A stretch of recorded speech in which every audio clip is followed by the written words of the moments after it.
نبی کریم صلی اللہ علیہ وسلم نے فرمایا اللہ تعالیٰ نے کوئی بیماری ایسی نہیں بنائی جس کا علاج پیدا نہ کیا ہو۔ کچھ چیزوں میں یقینی شفا ہے جن میں نمبر 1 شہد ہے، ہنی۔ ابو سعید رضی اللہ عنہ سے روایت ہے کہ ایک آدمی نبی صلی اللہ علیہ وسلم کی خدمت میں حاضر ہوئے اور عرض کیا کہ میرا بھائی پیٹ کی تکلیف میں مبتلا ہے، آپ نے فرمایا اسے شہد پلاؤ۔ پھر دوسری مرتبہ وہی صحابی حاضر ہوئے، آپ نے اسے اس مرتبہ بھی شہد پلانے کے لیے کہا۔ وہ تیسری بار آیا اور عرض کیا کہ میں نے عمل کیا ہے لیکن شفا نہیں ہوئی، آپ نے فرمایا اللہ تعالیٰ سچا ہے اور تمہارے بھائی کا پیٹ جھوٹا ہے، اسے پھر شہد پلاؤ۔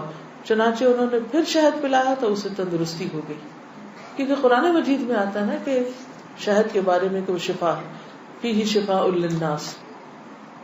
کلونجی میں شفا ہے، نبی صلی اللہ علیہ وسلم نے فرمایا سیاہ دانوں میں ہر بیماری سے شفا ہے سوائے موت کے۔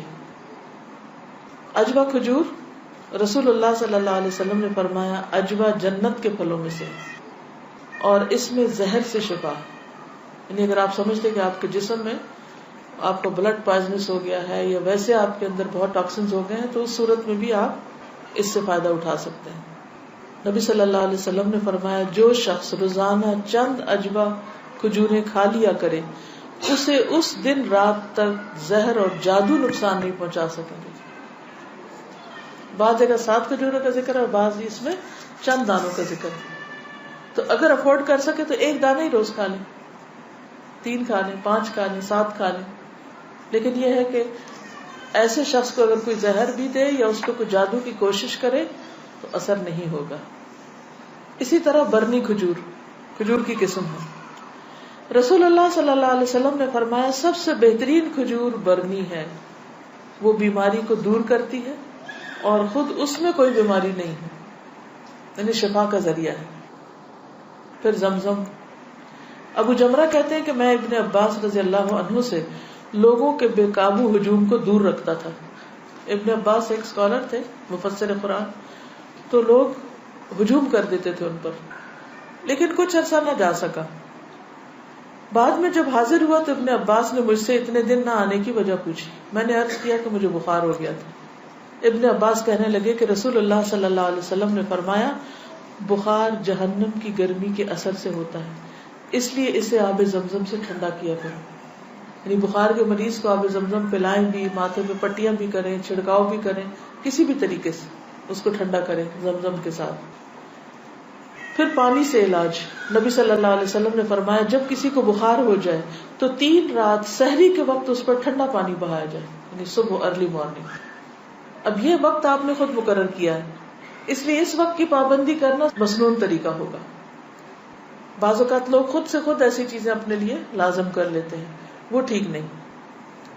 پھر ہے گائے کا دودھ، عبداللہ سے روایت ہے کہ رسول اللہ صلی اللہ علیہ وسلم نے فرمایا اللہ تعالیٰ نے بڑھاپے کے علاوہ ہر بیماری کا علاج نازل کیا ہے، گائے کا دودھ لازمی طور پر استعمال کیا کرو کیونکہ یہ ہر قسم کا درخت چرتی ہے، یعنی جو جانور مختلف درخت چرتے ہیں پھر ان کے دودھ کے اندر اس کا اثر آ جاتا ہے، وہ ایک طرح سے ان کے دودھ میں بہت ساری میڈیسنز خود بخود شامل ہو جاتی ہیں۔ حجامہ کے ذریعے علاج، ابن عباس بیان کرتے ہیں نبی صلی اللہ علیہ وسلم نے فرمایا بہترین دن جس میں تمہیں سینگی لگوانی چاہیے وہ چاند کا 17واں، 19واں اور 21واں دن ہے۔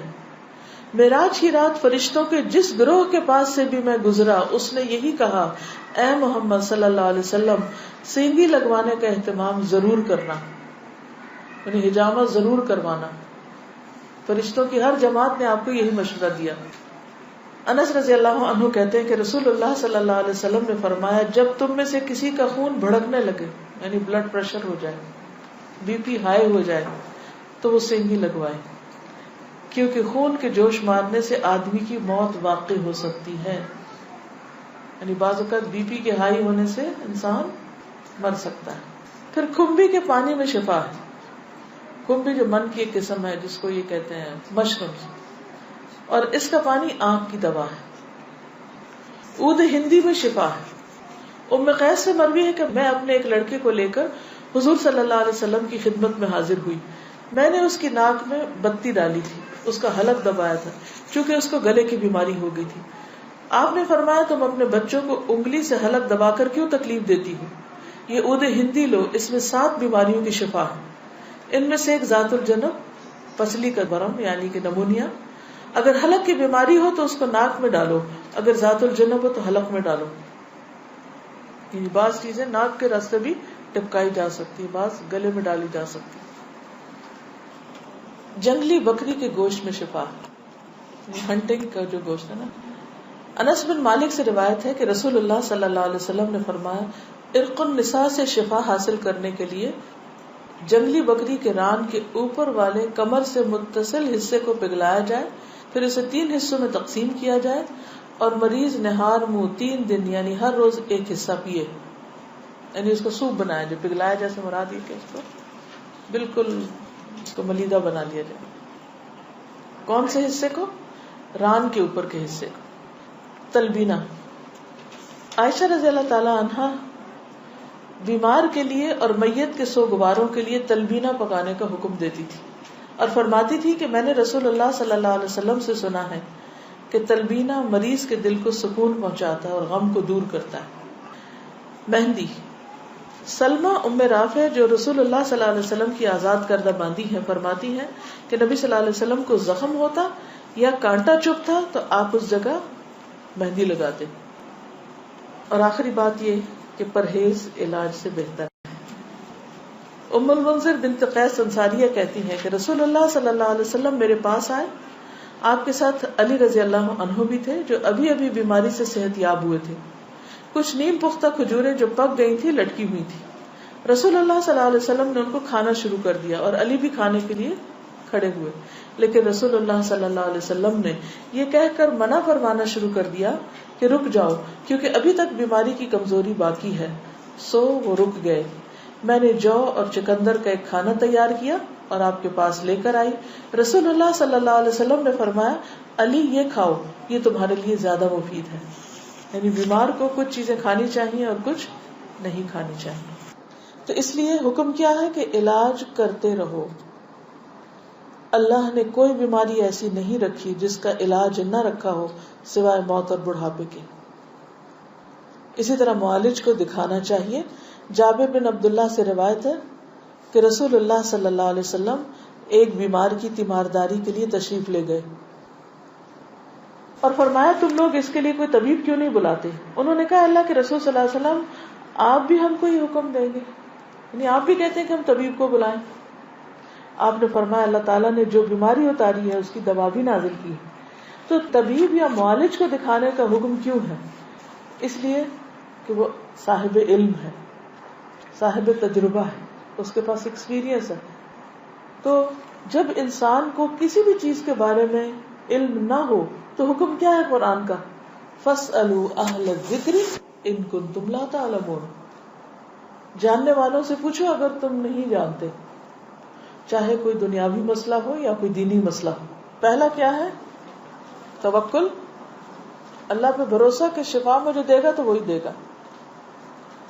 اور جو بھی کچھ کرے اس میں یہ نہ سمجھے کہ اس چیز کے اندر کوئی چیز ہے وہ اللہ ہی نے ڈالی اس وقت. دوسری چیز ہے دعا کرنا، دعاؤں سے علاج. تیسری چیز صدقہ کرنا.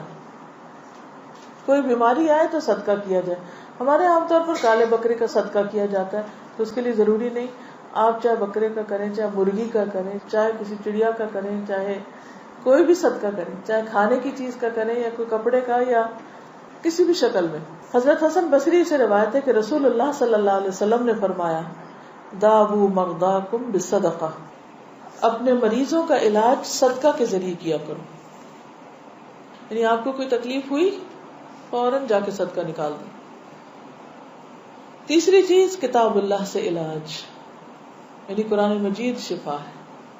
اور یہ کہاں سے پتہ چلتا ہے؟ خود قرآن مجید سے ہی پتہ چلتا ہے. وَنُنَزِّلُ مِنَ الْقُرْآنِ مَا هُوَ شِفَاءٌ وَرَحْمَةٌ لِّلْمُؤْمِنِينَ وَلَا يَزِيدُ الظَّالِمِينَ إِلَّا خَسَارًا. اور ہم قرآن میں جو کچھ نازل کرتے ہیں وہ مومنوں کے لیے تو شفا ہے اور رحمت ہے، مگر ظالموں کے خسارے میں ہی اضافہ کرتا ہے. تو قرآن مجید میں جو کچھ ہے وہ سارے کا سارا شفا ہے. لیکن یہ جو کسی پہ خود سے پابندی خود ساختہ لگا دینی ہے نا کہ 300 بار پڑھو یا 1000 بار پڑھو یا رات کے وقت پڑھو یا صبح کے وقت پڑھو یا عشاء کے بعد پڑھو، وہ بعض اوقات لوگوں کو بلا وجہ کی مشقت میں مبتلا کرنا ہوتا ہے. اور نبی صلی اللہ علیہ وسلم کی سنت سے اس کا کوئی ثبوت نہیں کہ آپ نے صحابہ کو کوئی خاص نمبر بتایا ہو اور یہ کہا ہو کہ یہ اس وقت میں بیٹھ کے پڑھو یا اندھیرا کر کے پڑھو یا پانی کے کنارے پہ جا کے بیٹھ کے پڑھو. یہ پھر خود ساختہ پابندیاں ہو جاتی اور لوگ بھی ڈرنے لگتے ہیں کہ اگر یہ 41 دن نہ پڑھی یہ چیز تو کام نہیں ہونے کا. نہیں، اللہ تعالیٰ تو ایک دفعہ سے بھی سنتے ہیں. لا الہ الا انت سبحانک انی کنت من الظالمین. اصل چیز ہے کہ اخلاص اور شوق کے ساتھ انسان پڑھے. صرف اس کو ایک رٹو طوطے کی طرح رٹتے رہتے ہیں، پڑھتے رہتے ہیں، نہ کوئی یقین ہوتا ہے، نہ کوئی روح ہوتی ہے اور نہ ہی کوئی سمجھ ہوتی ہے کہ کیا پڑھ رہے ہیں. تو یہ ٹھیک نہیں. اسی طرح غیر شرعی علاج سے بھی پرہیز کرنا چاہیے. قیس بن سکن اسدی کہتے ہیں کہ عبداللہ بن مسعود نے اپنی بیوی کو دیکھا کہ اس نے خسرے کی بیماری کی وجہ سے تعویذ پہنا ہوا تھا. خسرہ کی بیماری معلوم ہے، جو سارے جسم کے اوپر وہ دانے آ جاتے ہیں. آپ نے اسے سختی سے کاٹا اور کہا کہ عبداللہ کی آل شرک سے بیزار ہے. ہم نے رسول اللہ صلی اللہ علیہ وسلم سے یہ بات بھی یاد کی ہے کہ بلا شبہ جھاڑ پھونک، تعویذ اور محبت کا جادو شرک ہے. یعنی کسی کو مسخر کرنے کے لیے جادو کرنا، کوئی ایسے ٹوٹکے کرنا، وہ بھی شرک میں آتا ہے. یعنی بعض خواتین ہوتی ہیں نا، وہ اپنے شوہر کا دل جیتنے کے لیے بابوں کے پاس چلی جاتی ہیں، وہاں سے کچھ عملیات کرواتی ہیں، تو یہ شرک میں آ جاتا ہے. اسی طرح کوئی چیز باندھ کے اسے گلے میں لٹکا لینا، یہ بھی درست نہیں. اس کو پڑھنا چاہیے.